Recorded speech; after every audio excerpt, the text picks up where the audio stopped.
Bismillahirrahmanirrahim. Assalamualaikum warahmatullahi wabarakatuh.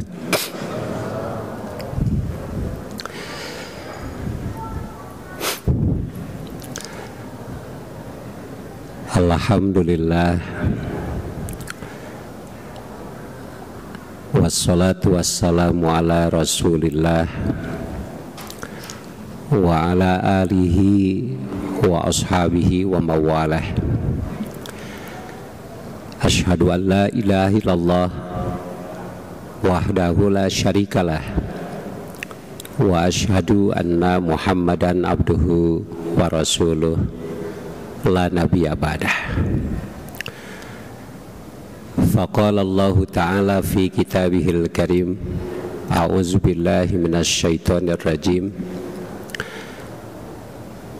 wa la in sa'altahum man khalaqas samawati wal arda wa sakhkhara asy-syamsa wal qamara la yaqulunna Allah. Wa qala fi ayatin ukhra,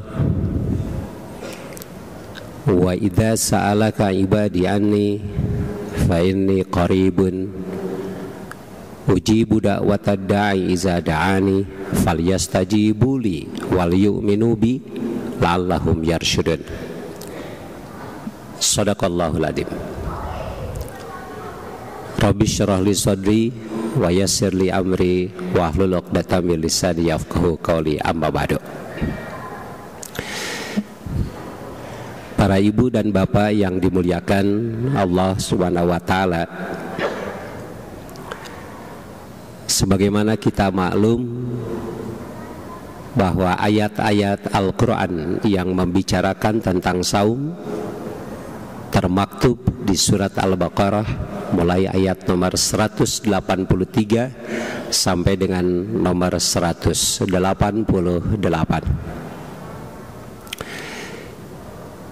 Di tengah rangkaian ayat yang membicarakan tentang saum, kita akan menemukan satu ayat yang secara sepintas ayat ini seperti tidak ada hubungan dengan puasa, seperti inserting, seperti terselip di dalam tema puasa, yaitu ayat nomor 186 yang ayatnya tadi sudah saya baca di awal.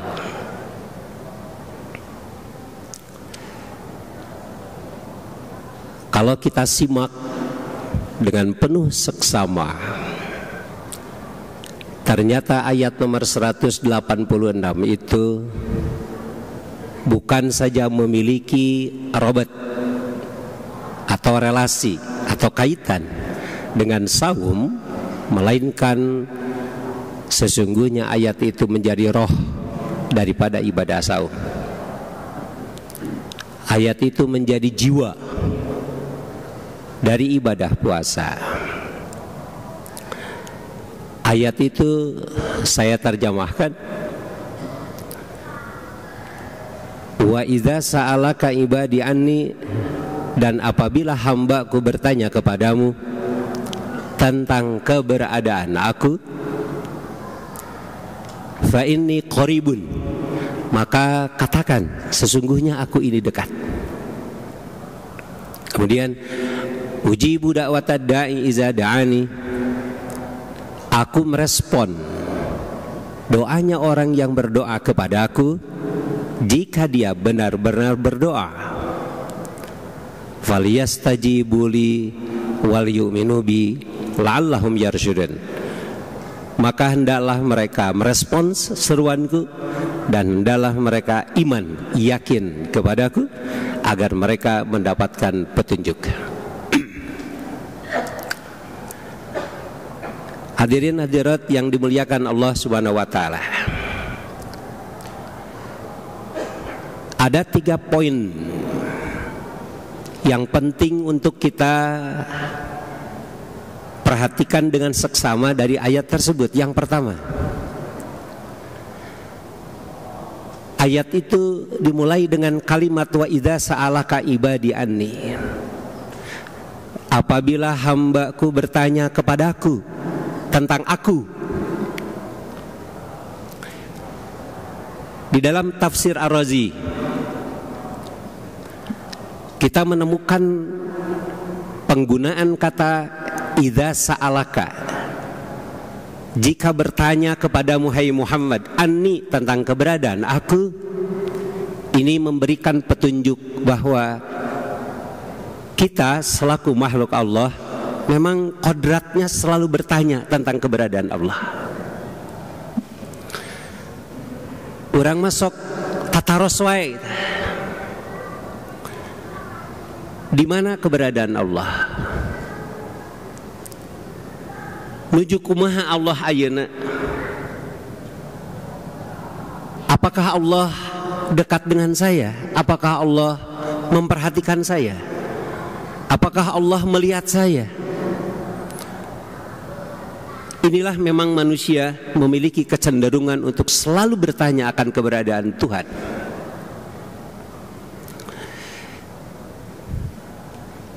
Di dalam Al-Quran surat At-Tur ayat 35 dan 36, di situ dijelaskan tentang 3 teori untuk membuktikan akan keberadaan Tuhan. Ayat itu berbunyi, am khuliqu min ghairi syai'in. Apakah mereka diciptakan dari bukan sesuatu? Ammuhumul khaliqun, atau ada materi yang menciptakan mereka? Am khalaqus samawati wal ardo, atau apakah mereka yang menciptakan alam ini? Bala yuqinun, padahal tentu mereka tidak akan yakin. Salah satu dari 3 teori yang dijelaskan di dalam Al-Quran surat At-Tur adalah bahwa keberadaan Tuhan itu diyakini oleh manusia karena hakikat Tuhan selalu ada pada manusia. Hakikat Tuhan selalu ada dalam pikiran manusia. Hakikat Tuhan selalu ada dalam hati manusia. Mengapa? Sebab manusia dihadapkan pada fenomena yang meniscayakan dia percaya kepada adanya Tuhan. Maka sesungguhnya tidak ada orang yang tidak percaya akan keberadaan Tuhan. Maka di awal tadi saya bacakan ayat Al-Quran, wala in sa'altahum man khalaqas samawati wal ardo wa sakharas syamsa wal qamara la yaqulun Allah. Jika kamu tanya siapa yang menciptakan alam ini, mereka akan menjawab Allah. Manusia dihadapkan pada fenomena tentang alam. Ada matahari, ada bulan, ada bintang. Siapa yang menempelkan matahari di langit? Siapa yang menempelkan bulan di langit? Siapa yang memperjalankan matahari dan bulan? Apakah pernah kita menyaksikan ada orang yang mengangkat matahari, mengangkat bulan, lalu kemudian memperjalankan bulan, memperjalankan matahari? Nggak ada. Sementara manusia memiliki keyakinan dengan ilmunya bahwa tidak mungkin ada tanpa ada yang menciptakan.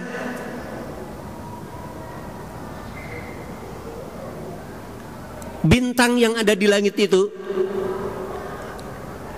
jumlahnya bukan lagi puluhan, jumlahnya bukan lagi ratusan, jumlahnya bukan lagi ribuan, jumlahnya bukan lagi jutaan.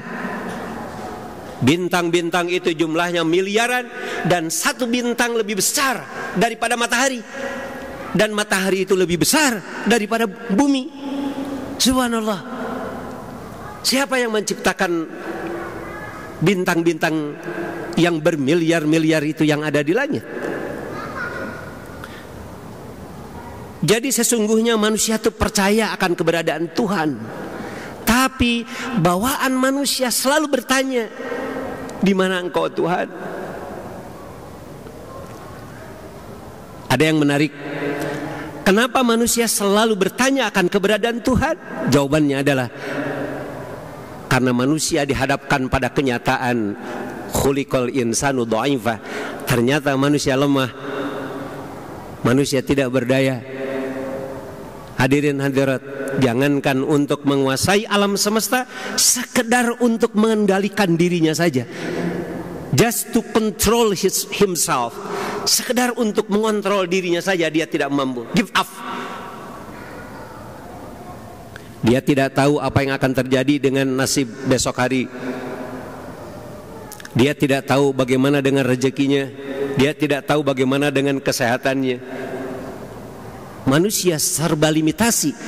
Itulah sebabnya manusia selalu bertanya, karena didorong oleh kebutuhan. Di mana keberadaan Allah? Wa idza sa'alaka ibadi anni, lalu dijawab oleh Allah, kalau ada orang bertanya kepada aku tentang keberadaan aku, bertanya kepadamu tentang keberadaan aku, fa inni qaribun, katakan sesungguhnya aku adalah dekat. Bapak sama Ibu yang dimuliakan Allah, kalimat fa inni qaribun itu isim fa'il, qaribun, yang dekat. Penggunaan kata isim fa'il qaribun, kata Imam Ar-Razi, menunjuk bahwa keberadaan Tuhan bukan saja dekat, tapi selalu mendekat kepada kita. Jadi Allah itu selalu nyamperkeun ka urang teh, Allah teh selalu menyapa kita. Allah itu, Allah selalu mendekat kepada kita. Hanya saja kita selalu menjauh dari Allah. Urang nu ngajauhanan sanes Allah menyaketan ka urang ngan urang anu menjauhi kepada Allah. Maka saum Ramadan yang kita lakukan sekarang ini adalah merupakan latihan agar kita mendekatkan diri kita kepada Allah Subhanahu wa taala. Jadi Bapak sama Ibu yang dimuliakan Allah, saum yang kita jalani adalah merupakan jalan kita untuk sampai pada keyakinan bahwa Allah itu ada.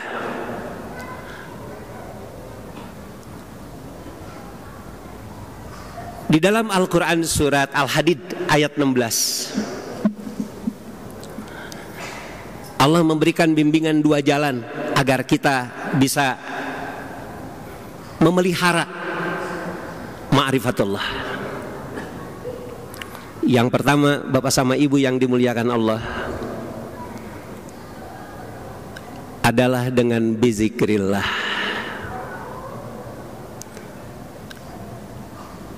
Alam yakni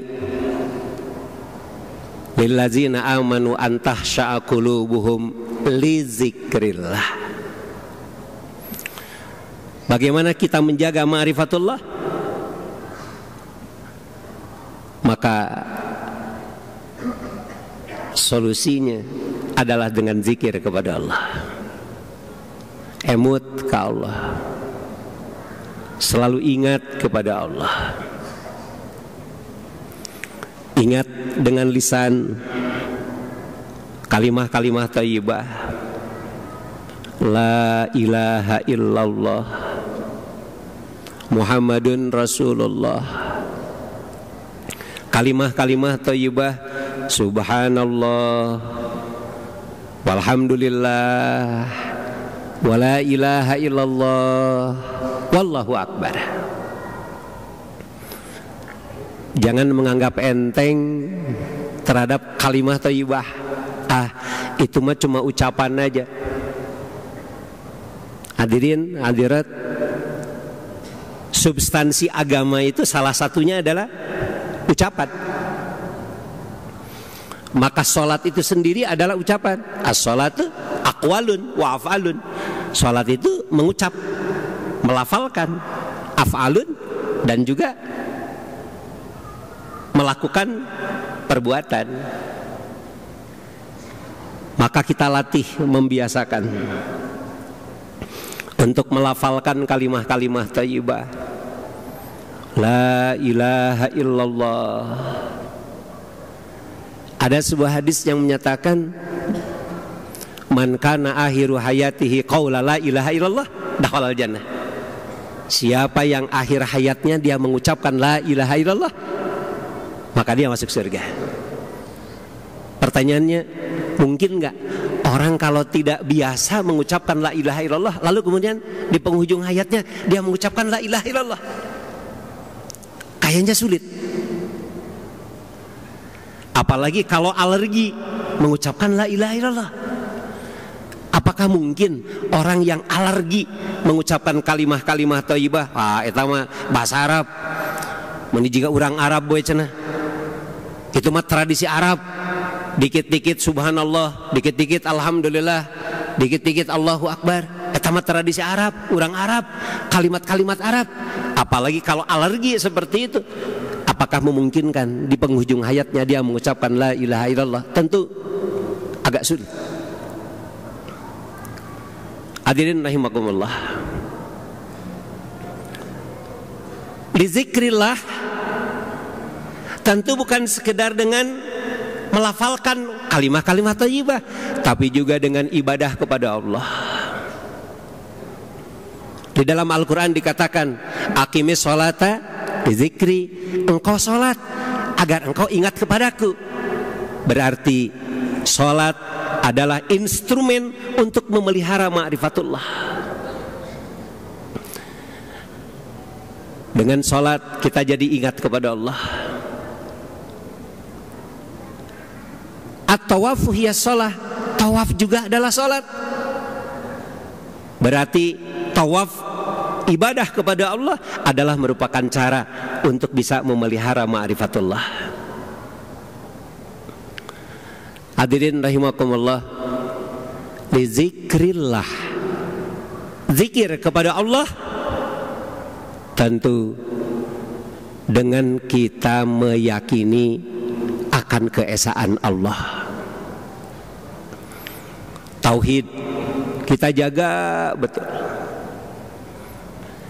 Hati-hati dari perbuatan syirik. Wala tusyriku bihi syai'an. Bapak sama ibu, salaresna mah moal aya jalmi anu ngaduakeun Allah, moal aya. Tapi dalam perbuatan sering kita menduakan Allah. Keyakinan-keyakinan akan adanya kekuatan-kekuatan di luar Allah, itu bisa menyimpangkan kita dari tauhid. Saya suatu ketika ke Cirebon, berombongan dengan teman-teman kita dari kampus ITB, satu bis. Lalu di Cirebon tuh mampir ke ada sebuah tempat wisata namanya 7 Sumur. Nah, kita mampir ke situ. Saya usul karena saya sudah punya feeling, ini kalau 7 Sumur ini pasti bakal dekat-dekat sama mistik ini. Ayo kita coba ke sana. Betul juga Bapak sama Ibu. Begitu kita datang, suasananya sudah suasana bernuansa mistis. Ada pemandu. Pemandu mengatakan, ini di depan kita ada kolam. Kolamnya penuh dengan ikan. Tapi ikan ini tidak boleh diambil dan tidak boleh dimakan. Kenapa? Sebab ikan ini adalah ikan dewa. Sudah ada kejadian orang mengambil ikan, lalu kemudian memakan dan kemudian dia mati. Hati-hati Bapak.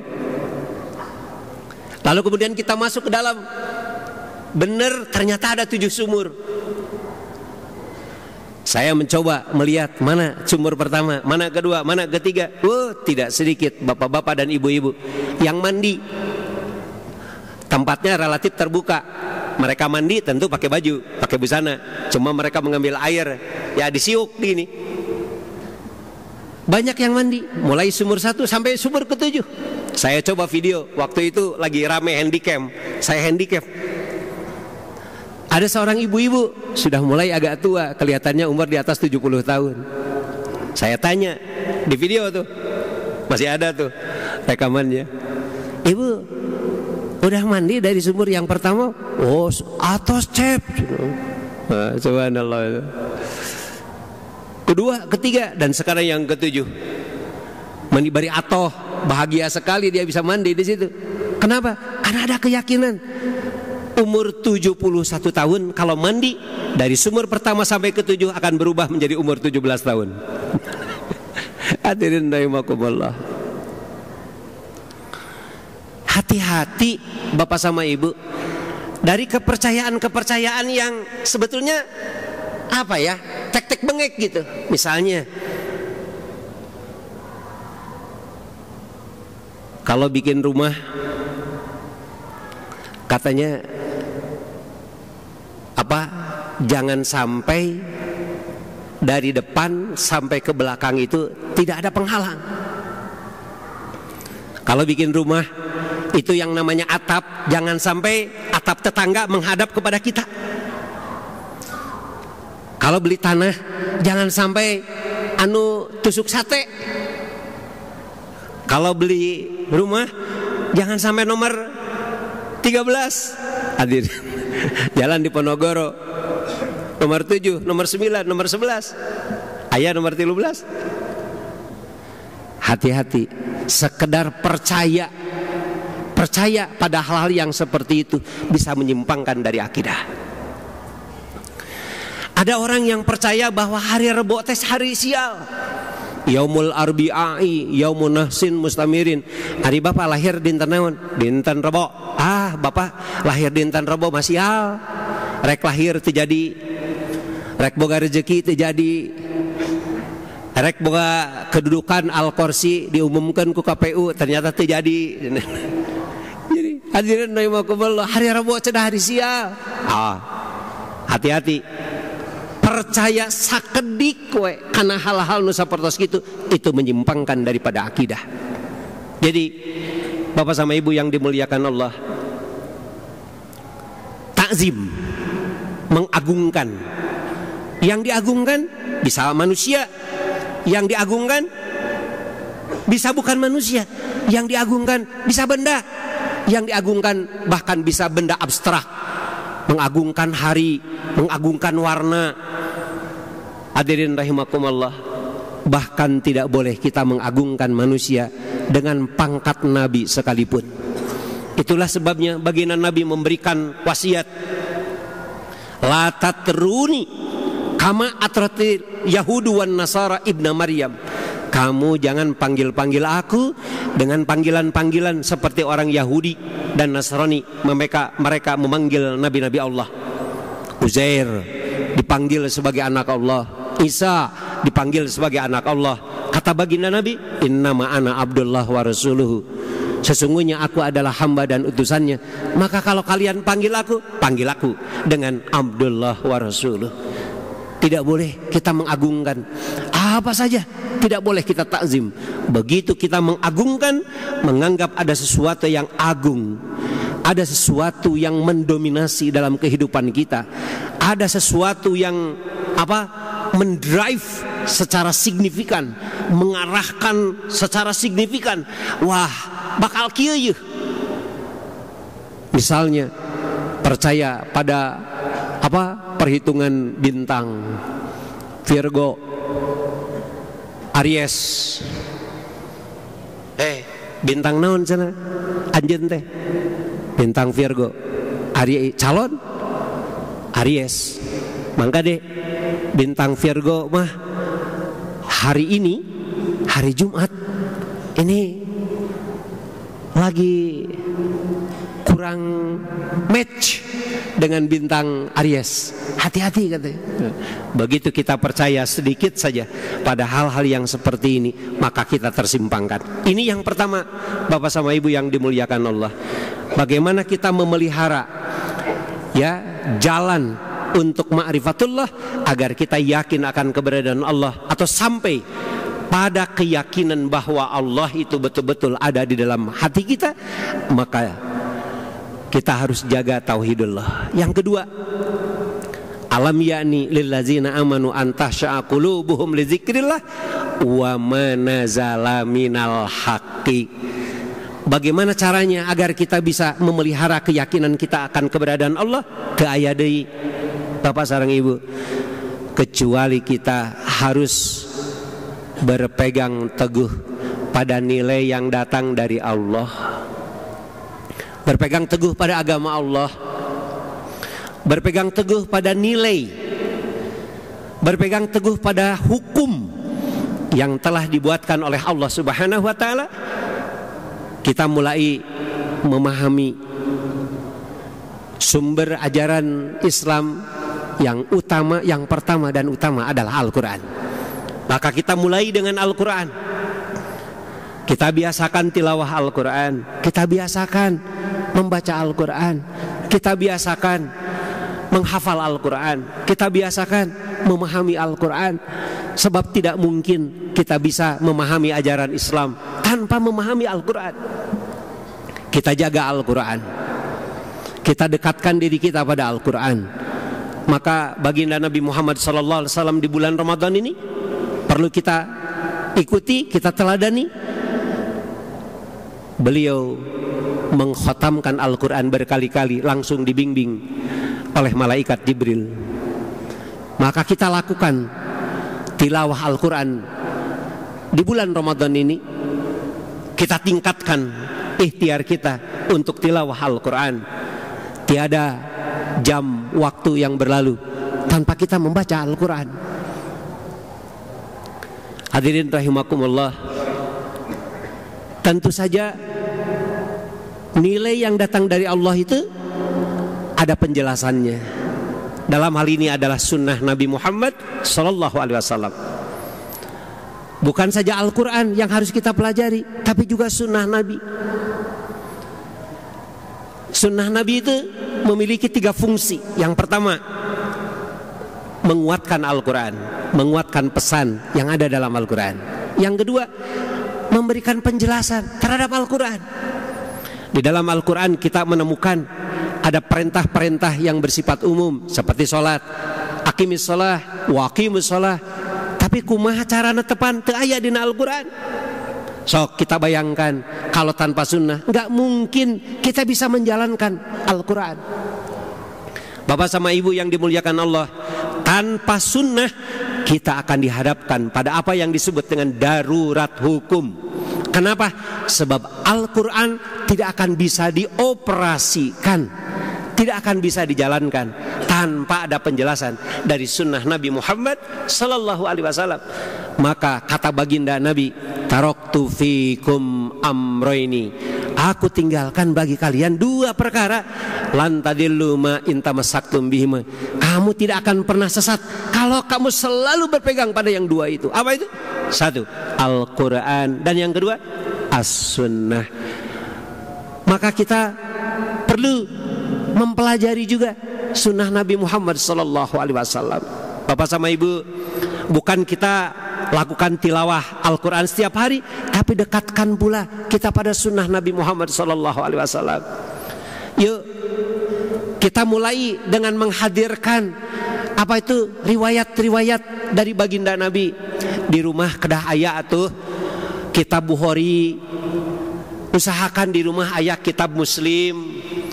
Sakirang-kirangna, sekurang-kurangnya Bapak sama ibu yang dimuliakan Allah, di rumah ada kitab seperti Bulughul Maram, yang ya itu adalah merupakan ringkasan daripada hadis-hadis atau sunnah Nabi yang terseleksi. Sekurang-kurangnya di rumah adalah mangga badai kitab Bulughul Maram, antara yang lain yang intinya di dalamnya ada hadis-hadis yang bersumber dari baginda Nabi Muhammad Sallallahu Alaihi Wasallam. Tentu yang lebih utama lagi, bagaimana kita menjaga ma'rifatullah, bagaimana kita memelihara diri kita agar kita sampai betul pada ma'rifatullah. Tentu tidak sekedar dengan studi Al-Quran dan Sunnah, melainkan kita harus mengamalkan Al-Quran dan Sunnah Nabi Muhammad Sallallahu Alaihi Wasallam.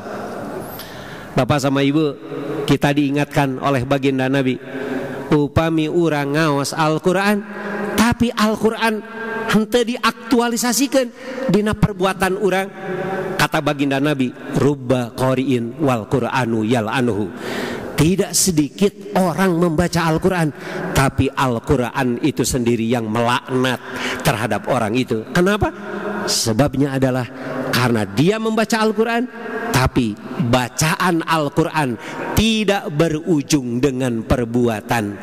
Al-Quran betul bacaan, tapi Al-Quran adalah hudan lil muttaqin, agar kita mendapatkan petunjuk untuk menjadi orang yang bertakwa kepada Allah Subhanahu wa taala. Hadirin hadirat yang dimuliakan Allah Subhanahu wa taala. Jadi, bagaimana jalan kita untuk bisa memperkuat ma'rifatullah? Yang pertama adalah dengan tauhid, dan yang kedua dengan al-i'tisam bihablillah. Kita berpegang teguh pada nilai, pada ajaran, pada agama yang datang dari Allah Subhanahu wa taala dan dicontohkan oleh baginda Nabi Muhammad sallallahu alaihi wasallam. Demikian, mudah-mudahan ada manfaat, memberikan inspirasi kepada kita sekalian, memberikan motivasi kepada kita. Aqulu qouli hadza wa astaghfirullah li wa lakum. Wassalamualaikum warahmatullahi wabarakatuh.